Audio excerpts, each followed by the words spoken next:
Hey everyone, this is Colossal Falafel doing a new series here called Colossal Falafel Tech Bites. It's a little gaming PC and gaming oriented tech series. I'm going to go over various ways to tweak your computer, maybe make your gaming experience a little better. This one's focused on performance monitoring. So I'm going to kind of walk you through my favorite performance monitoring utility. It's actually used on a separate screen. You can use it with any Android device. It can be a tablet, it can be a phone. If you have an extra phone laying around or your phone, regular phone, you can run this app and get a really nice performance monitor that updates in real time. So I'm going to start you off to show you the basic one that comes with MSI Afterburner. MSI Afterburner, if you don't know, is a program you can use to overclock your computer, specifically your graphics card. And this comes with some performance monitoring built in. If you go to the settings button, it brings up the settings menu. If you go to monitoring here, you have a bunch of different options you can toggle on or off, and that'll essentially make that pop up in a graph here on the monitoring submenu. You can see there's sensors for many computer components that I have installed. RAM, GPU, memory usage, blah, blah, blah, blah, blah. So I've toggled on the ones that I want. And if you just want like a really basic graph to monitor your computer utilization, temps, frequencies, that kind of thing, this will work. Not my favorite. I think it's pretty ugly. It's not great to look at. You have to do a lot of scrutinization to actually see what the numbers mean. RAM usage here, I mean, CPU temps is pretty easy. You can see it's pretty static here. But if you look at something like the GPU memory clock, this is just all over the place. During a game, it'll be a little more static, but it's just not great to look at. You can't really customize it. The colors are all the same. I just find it kind of ugly. So what I'm going to show you is how to turn this into something like this. This is remote system monitor. As you can see, I have a whole bunch of stats on here, and you're essentially only limited by the grid layout that you have. You can adjust rows or how many items per row, and that'll give you a little more density if you want. But this basic one that I'll walk you through how to configure shows CPU temp on kind of a rolling graph. So as the temperature goes up, you'll see the number change. You'll see this go up until it gets to a max of 100 Celsius, which is the danger zone. You can see CPU utilization across all cores, CPU frequencies. I have a 7950X3D, so there's two CCD temperature monitors. One with the X3D component and just the one without the extra Vcache. RAM utilization, this will go up and down based on how much RAM is used until you hit a cap of 32 gigs. Network, they kind of do it goofy. They do it in megabytes, not megabits, or kilobytes and not kilobits. You have to do a little math when you're figuring this out, but right now I have a max of 312 megabytes per second as my cap. So if I was somehow downloading at 2500 megabits per second, you would see this bar fill up way over here on both. One's download, one's upload. You got GPU temps, pretty static. I'm not really doing anything with it, so it's going to be about the same. But in a game, you might see that go up. It'll rise up as you get closer to that 100 Celsius cap. And all of these caps are modifiable by you. So if you want to say, set 100 Celsius in your CPU to 80, then when this fills up, it's going to be hitting that 80 Celsius mark. Same with GPU temps, etc. All this is modifiable. Got GPU utilization, GPU frequency, and then GPU memory frequency. So what I'm going to do in this video is walk you through the configuration of this on the PC as well as on your Android device. I'm running BlueStacks, which is a little Android emulator on my computer. The interface will be exactly the same on your phone or tablet, so you can kind of walk through step by step with me. But that's kind of what this video is going to cover is how do you set this up, how do you customize it, how do you change things to suit what you want to see. And so, yeah, I'm looking forward to getting into this, and hopefully it'll be a nice little tech tidbit to keep in your back pocket.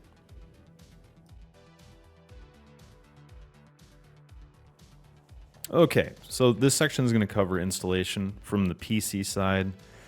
This is Windows only, as well as setting up or installing the Android app on your phone or tablet. First thing you're going to want to do on your PC, you want to set the server up first, because this is what the phone or tablet's going to reach out to pull the information back for your graphs. You're going to go to trigonsoft.com/download.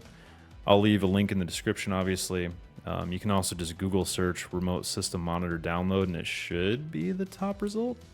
I'm not sure if this is curated for me because I've searched for it a million times, but regardless, I'll put the link in the description. What you're going to want to do is download the server software, and it's going to vary depending on what app version you're running.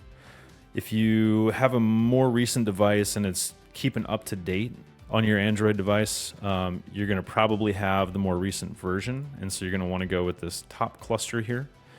I'm currently on this one, running the app version 3.81, and so if I go back and look here, all of these server versions are compatible with version 3.80 and up. So theoretically, any of these server installers should work with the version that I'm running. I usually just download the latest one. Sometimes you'll get an API client mismatch from the app, and that usually just means if you can't connect, you got to go to this website, reinstall the newer version of the server software. But anyways, so you'll download the software, you'll run the installer, and then they kind of show you here. You'll get kind of a pop-up in Windows. Windows, their protection service doesn't really recognize the software because it's not very widely known, but it's still safe to run. So when you try to run the installer for the server software, you're going to see this pop up. You're going to hit more info. It's going to tell you, we don't know if this is safe or not. You're going to hit run anyways, hit yes, and then it should install. And what you should end up with, let's see. There we go. You should end up with this window after the install is done. They do mention that sometimes anti-malware software can interfere with the installers, so if you do have something like Malwarebytes running, it might be good to just right-click and quit that guy, or whatever your antivirus software is. So when you get here, not a whole lot to do. There's a whole bunch of tabs you can go through. I don't mess with any of that. All I do is focus on this first tab, the server tab. You're going to want to make sure the server's running. If you see the stop server button, that means it's running, and this button would stop the server from running, which would not allow your app to connect then if the server stopped. Main thing I recommend doing is putting a password on here. You can make it anything you want. Fart knockers or whatever crazy password you want.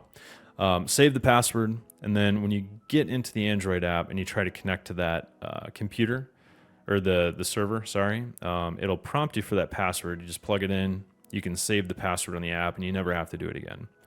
But for security's sake, it's probably just good to set the password. Once that's set, you can close it. You pretty much never have to touch it again. It just automatically starts with Windows. All the sensors are being captured by the remote system monitor server software in the background. It just does its thing automatically. It's really a beautiful thing. On the Android side, what you'll do is you'll go to the Play Store. You're going to search for remote system monitor. I can't type it right. Thankfully, Google autocorrected it for me. You can go in here. This is the icon you want to look for. Trigon is a publisher, and you'll have the install option for that. We're going to open that. And the first time you get in here, you're not going to be greeted with this. You're going to be greeted with this.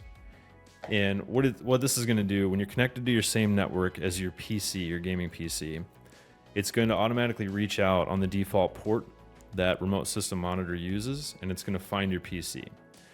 What you're going to want to do first is double click.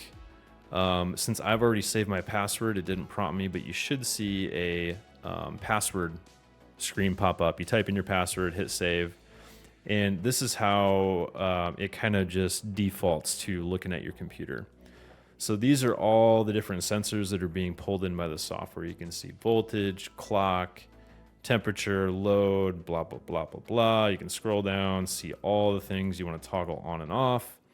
This defaults to kind of a multi-line graph. So each of the components that are being measured that are the same, like all of your CPU cores, your CPU frequencies, those are all being dumped on the same chart and overlaid with one another. So what we could do is just untoggle a bunch of these and declutter this a bit.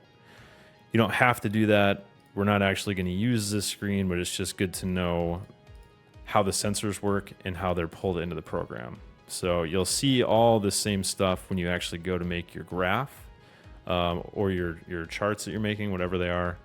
But this is the default screen. When you connect once, then it should save this server. You'll go back to the home page.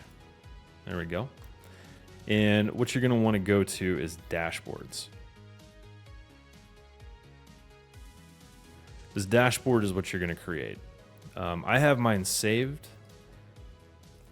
Let's see if I can just create a new one. Yeah, so I just created a new one there. You just hit the plus button, type in your name. There is an option to adjust the amount of rows you want to have in your chart, but that's not important for now. You can adjust that later. There's a little help screen that pops up. They have a tutorial, which I won't walk you through. It's basically what I'm doing now. You can just hit OK, and then you'll see nothing. And you're probably going, what the hell? There's nothing there. Well, that's because you have to configure it. So if we go into settings here, for this one, you can adjust however many rows you want, and that'll basically change the amount of different groupings of sensor monitoring that you can have. So I'm going to do 5. And if you drag your finger from the left side of the screen over, it'll pop this little side window open. The first thing you want to do is add server. It's going to find my computer. It's named Cowabunga because I wanted a cool computer name. It's going to connect. It may prompt you for a password on the first try. If it does, you can just save that password again, and away you go. But it's connected. You can see it over here now. I still don't have anything configured, so it's not actually pulling any data in. What you're going to do is hit this Add Widget button, and you have a whole bunch of different widgets you can select from. Just for simplicity's sake, I'm going to do a gauge. We'll call this CPU temp. And then if I hit close right now, it just has this. It doesn't do anything because it doesn't know where to look for that data. So you're going to press and hold on this. It's going to bring back the configure widget option again. You have the plus button, which is to add the sensor data, which is what we want. If you mess up, you can just delete the widget, start over. Super easy to do. I'm going to hit the plus button. I'm going to name this sensor CPU package temp. Whoop. I don't know why that bothers me to have a capital letter in there, but it does. From here, you can change your color. I'm running an AMD CPU, so I'm going to make it red just to... There we go. That looks like an AMD red. Oh, I should show this. You can drag this around, get different colors. It'll tell you the code for that color. And you'll see the actual value change over here as you're moving this. So whatever I stop on is what the color of the sensor is going to be, the sensor graph. So I'm going to do red, like red, because I just want to associate that mentally with AMD. AMD their color is red. So it just makes sense for me to make the CPU temperature monitor red. So now is the kind of confusing part. We're going to select the sensor. This is going to be the base, like the root level of all the sensors on your computer. If you hit the drop down, then you're going to go, whoa. If you're like me, I have 1 million hard drives, or I guess solid state drives.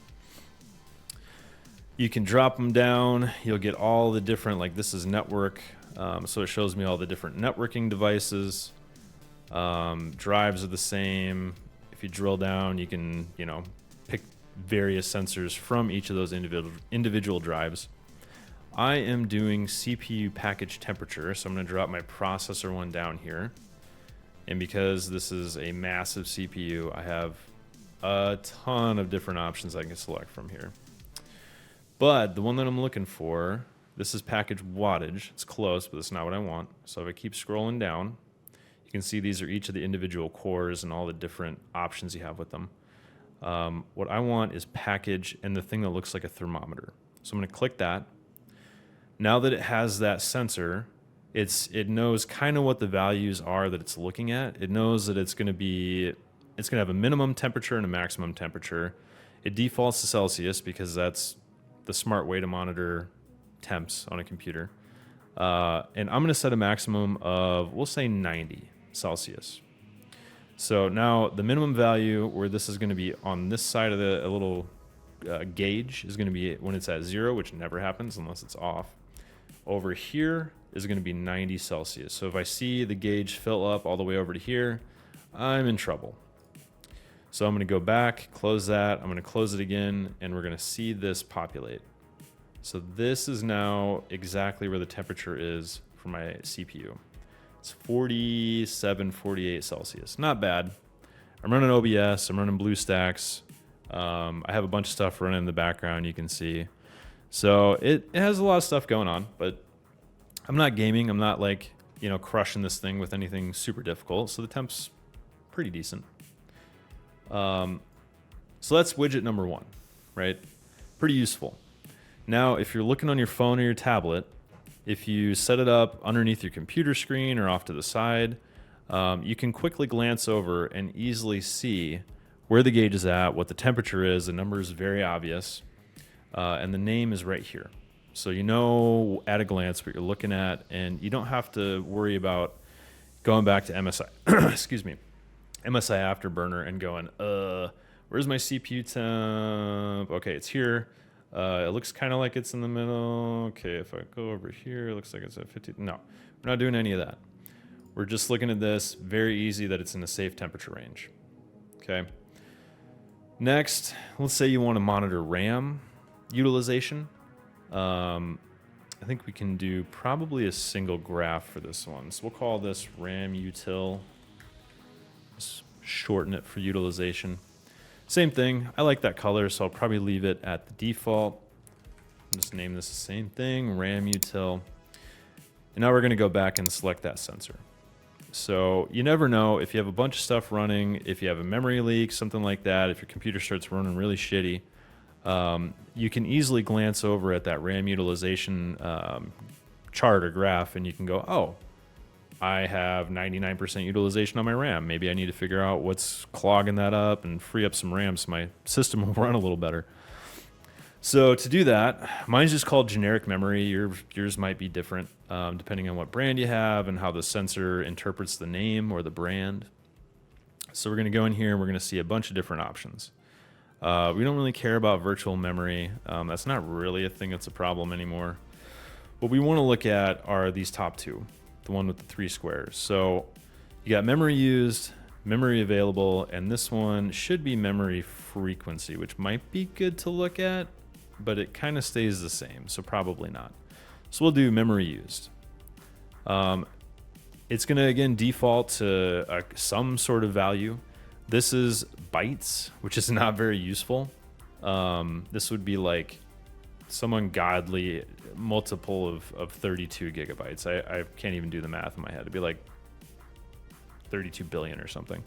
So we're going to change this to gigabytes because that is the format that is used when they talk about the capacity of RAM.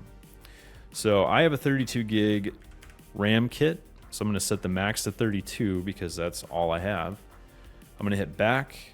I'm going to hit close. And then we're going to see that populate. And there we go. And just to double check, if I pull up Task Manager, we'll see those probably match. In use, 15.2. There's a little bit of a variance, but not much. I'm not sure which sensor is more accurate. I would probably defer to this guy. But they're in the ballpark. They're only a couple hundred megabytes off, so not really anything to worry about. It's going to get you generally in the ballpark. You can also see in Task Manager my speed for my RAM is 6,000 megahertz. Oh, this hardware reserve could be the difference. That's probably what that is. And this is just lumping that all into one number. So after RAM utilization, I think most people are going to be more worried about things like their GPU temps, maybe, frequencies, that kind of thing. It's good to monitor those things, keep an eye on performance, make sure your computer's not getting too hot, make sure your graphics card or your processor isn't underperforming. So let's put a widget in here that maybe you want to monitor all the actual frequencies of your CPU cores to see what they're at when you're gaming. If they're a little too slow, let's call this CPU freak. If they're running a little bit too slow, maybe you have some thermal issues, maybe there's an issue with, software inside Windows, that kind of thing, who knows. It's good to know. So for this one, this multi-line sensor, we're going to call this CPU 1. We'll just leave that as red. We'll go into sensors and then drop down. And we're looking at all the different options we have for the CPU cores. Again, yours will look different probably. I think most people don't have this many threads or cores and sensors to deal with. We'll click on CPU core number 2 for an example. Nope.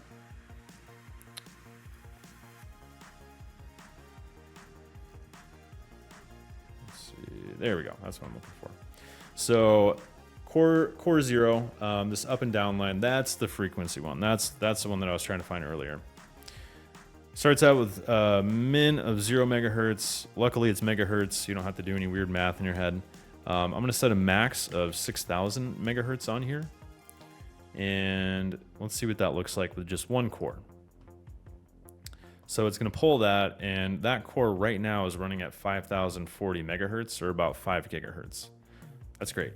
It's a good number, good performance. I think that is the 3D Vcache core. I think it's in that CCD. So it's capped out at about 5 gigahertz, which is about normal. Let's say we wanted to check another one of those cores on that Vcache CCD. Let's just do core number 2. We'll set the same maximum value. It should be about the same. We'll close it out. And now we have 2 lines. Notice that one was a little bit lower when it started. That's not uncommon.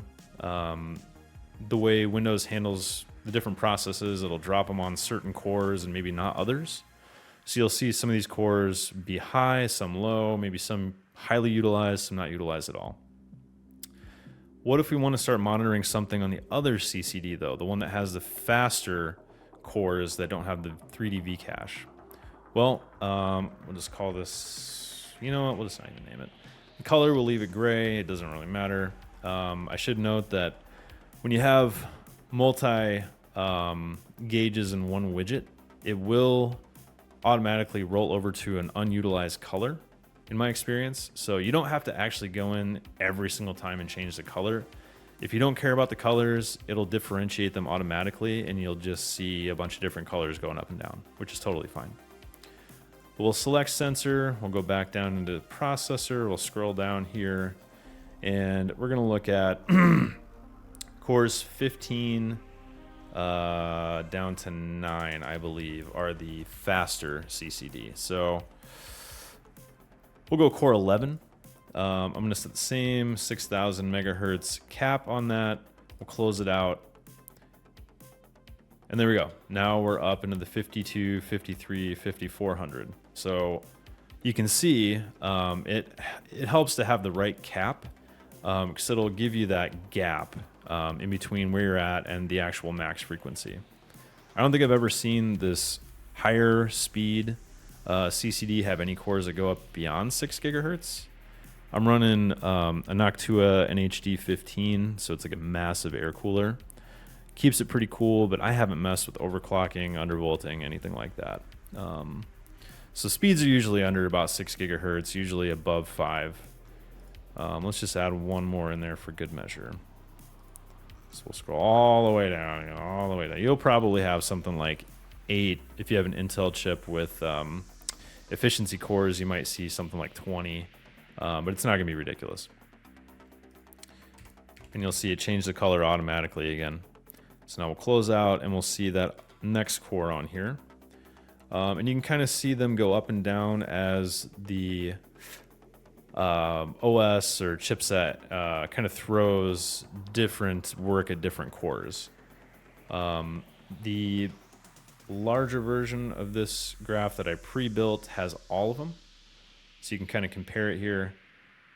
So now that I have all the cores in this multi-line widget, you can see as things are happening in real time, this updates about every second.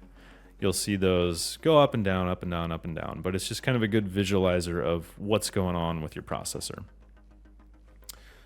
And I did the same here with CPU utilization.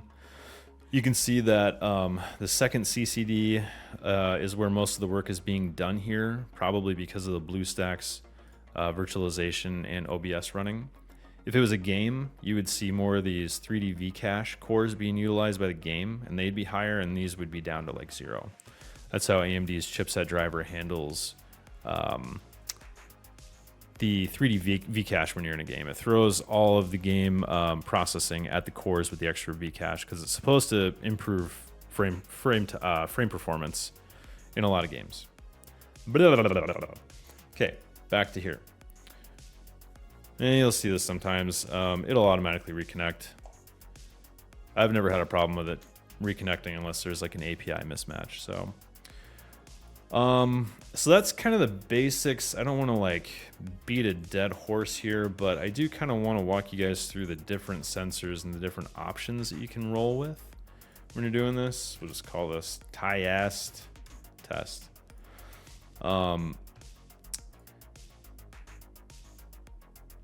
So I don't know, you don't really have to worry about solid state temperatures, but if you want to get it down into the nitty gritty, like my 980 Pro, you can check capacity, which is kind of unnecessary because you can just do that through Windows Explorer as well.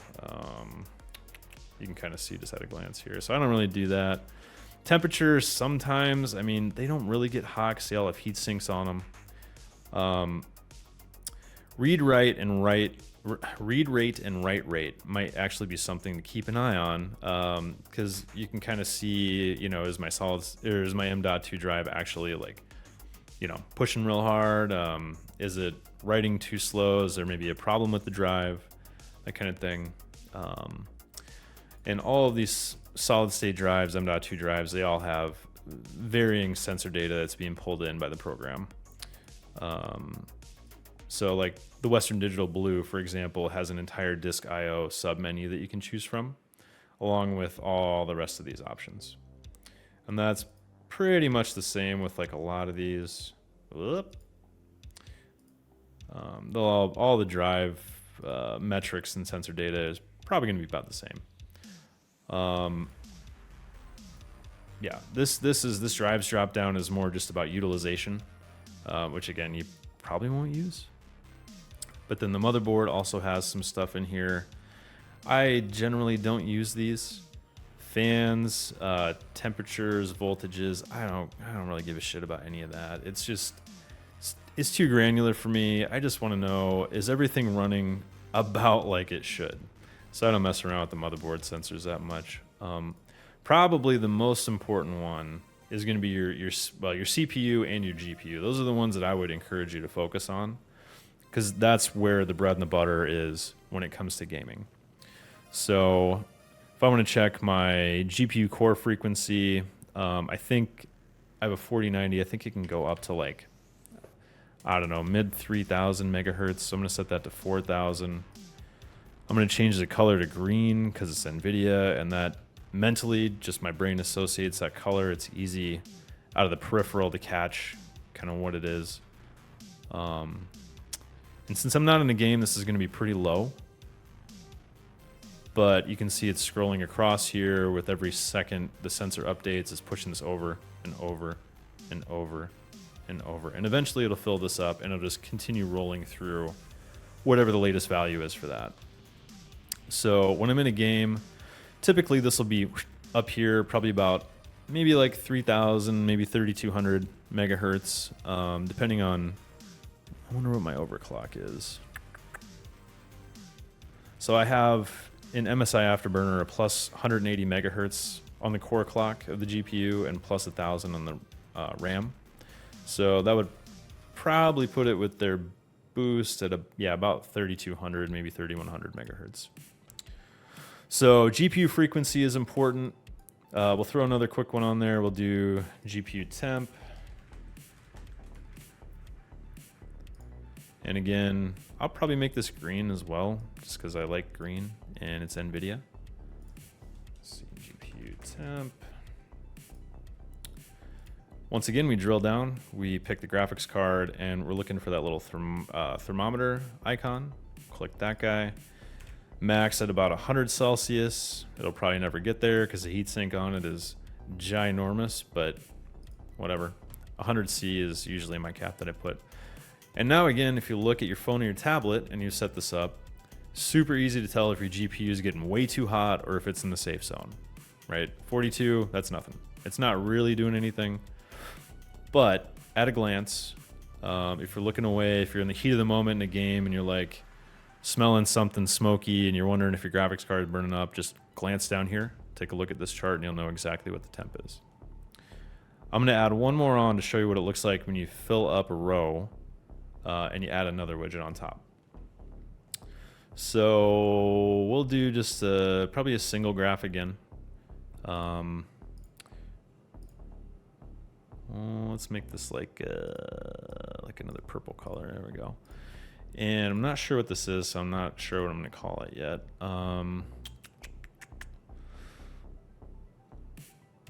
We'll look at what would be an interesting one to look at.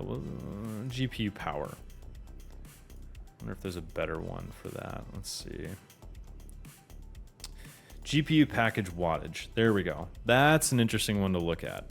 So if you're wondering how many watts your graphics card is actually eating up, this would probably be a good sensor to put on there. So I'm going to set a max of 500 watts because the 4090 is just ridiculous if it really gets maxed out. I don't think it can get to 500 watts, but maybe. We'll call that GPU watts. And right now we're at about 55 watts. And you'll see now that we filled up this row, it bloop, popped it right down here on the left-hand side, and it'll just continue adding one over to the right as you add widget after widget.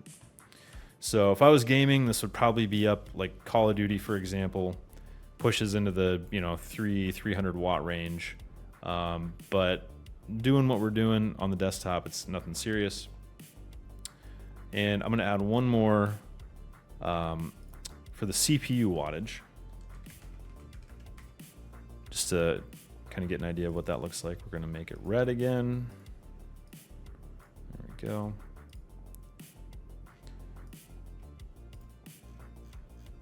And for this one, the ones that don't have core and then the number next to them, like just watt package, that's for the entire package of the CPU. You can get individual watt metrics for each individual core, but I feel like that's way too much data. I'd rather just know how much wattage my CPU is using overall, because that's really all I care about. And I don't know what the max wattage for this is, 150, probably not even that. But we can look right now. Yeah, so we're at 52 watts for the CPU. It's not really an important thing unless you're concerned about your electricity usage or your electric bill. I just kind of like to see it and kind of know how much of a beast this thing is and how much power it's using. So yeah, that's the basics of the widgets, kind of the different widgets, different sensors you can use. There are some widgets on here that I didn't use. Notification, sensor list, blah, blah, blah, blah, blah. I don't mess with these much. I don't mess with the Android widget. I mainly focus on these here, these four, because I feel like they're the best visualizer for the sensors that I'm looking at. So gauge, multi-bar, single graph, multi-graph. I should note also, if you're like, I want the CPU watts one up next to the CPU temp so I can see them together. Well, there is a way to do that. This arrange widgets. So it kind of gives you a little help tooltip thingy. You pick the one you want and then you just move it around. This is selecting which one you want, and then you can move the position around with the other up arrow. What does this do? Oh yeah, okay, sizing. There we go. I don't mess with sizing either. I feel like the default size of these widgets is fine, but you know, your mileage may vary. If you like it better like this, then good for you. You know, use it that way. If you want to have more of a focus on your GPU temp, for example, you can make it bigger. But I don't find that's terribly useful. But if I wanted to arrange my, you know, important ones right next to each other, if I want to put the CPU frequency next, or maybe in between the CPU metrics, you can do that. If I want to move the GPU frequency up next to the GPU temp, you can do that. You know, rearrange them as you see fit. And, you know, once you find a layout you get that you like, then stick with it.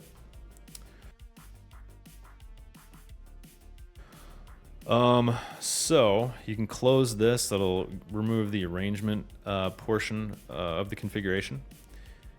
And then a couple other things. They do have a YouTube tutorial. If you have more than one server you want to monitor, maybe you have multiple gaming PCs at home, you can add a different server and toggle in between and get the chart for it. One important thing to note, if you go back to the main screen here, this green check mark, if you uncheck it, this chart will not, or this dashboard will not load automatically when the app starts. But if you do check that, you see this dashboard will automatically load every time the app is started.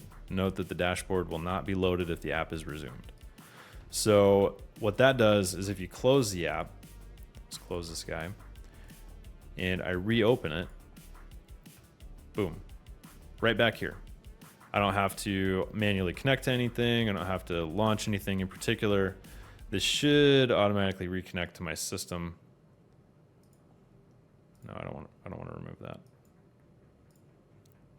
Sometimes you do have to back out and go back in. This BlueStacks version of this app's a little wonky.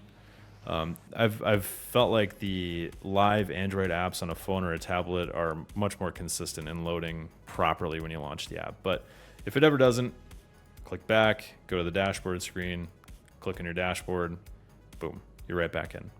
Super easy. Settings, you can kind of go in here. It's pretty basic. Change the name, change the rows, change the refresh rate. You know, I find 1 second, 1 refresh per second is fine, which is the default value. But if you want it slower for maybe less hardware utilization, maybe you have a less powerful gaming machine, then you can push that metric up.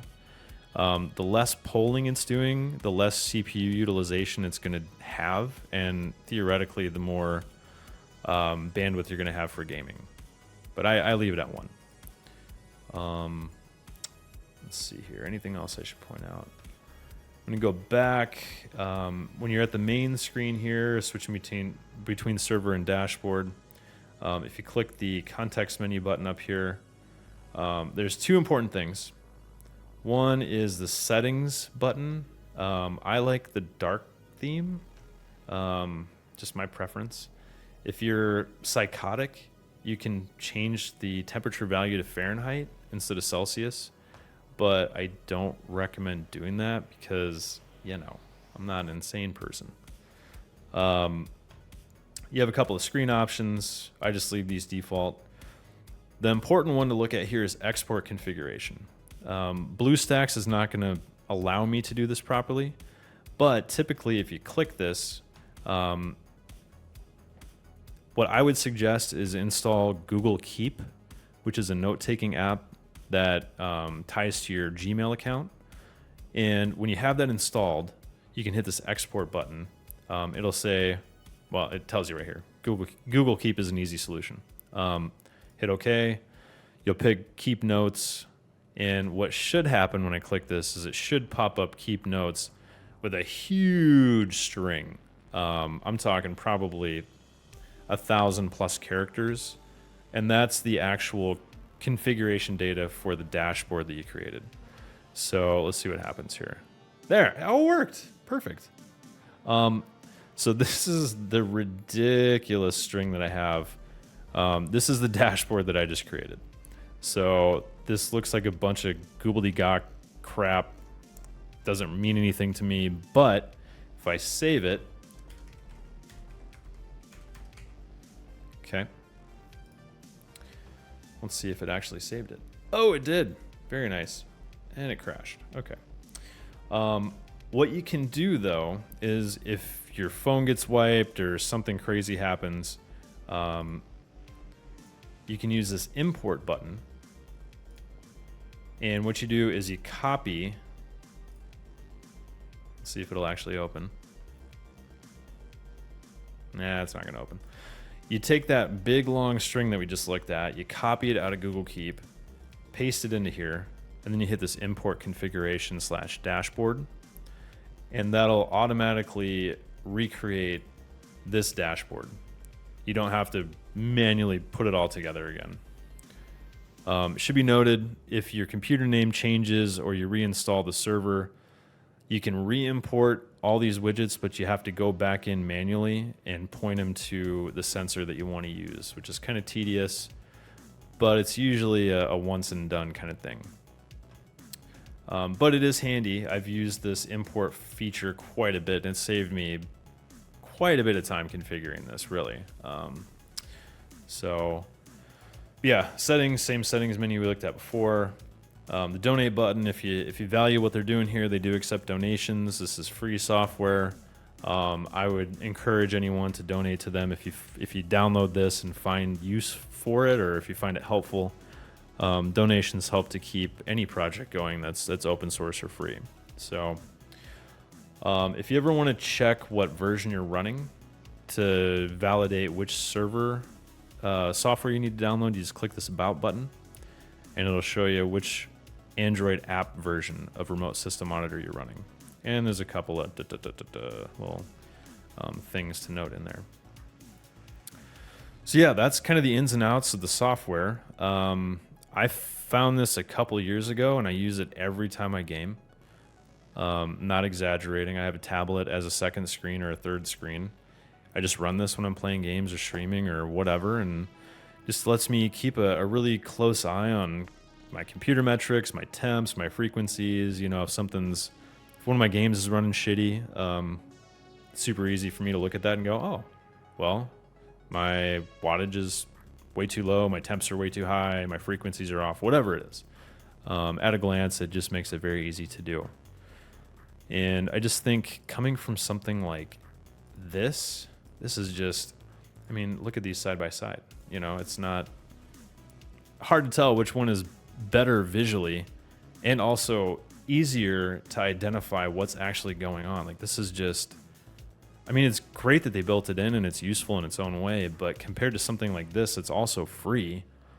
I just feel like they're not even in the same ballpark. This is just such a better platform. It's way more customizable. It's way more useful. It's way more visually pleasing. So yeah, just kind of walk you guys through my little tips and tricks for how to do this, and hopefully you found some value in this. If you did, you know, I'll do the usual YouTube trope: hit that like button, make sure you subscribe. But really, I make these videos for fun and to share knowledge, and hopefully you guys found some use out of this, maybe some value in the software. And if you did, let me know. Leave a comment saying, this is the greatest video I've ever seen. Thank you so much for putting the time and effort into it. And then I'll probably reply and say, thank you very much, kind soul. So anyways, thanks for watching, and we'll catch you in the next one.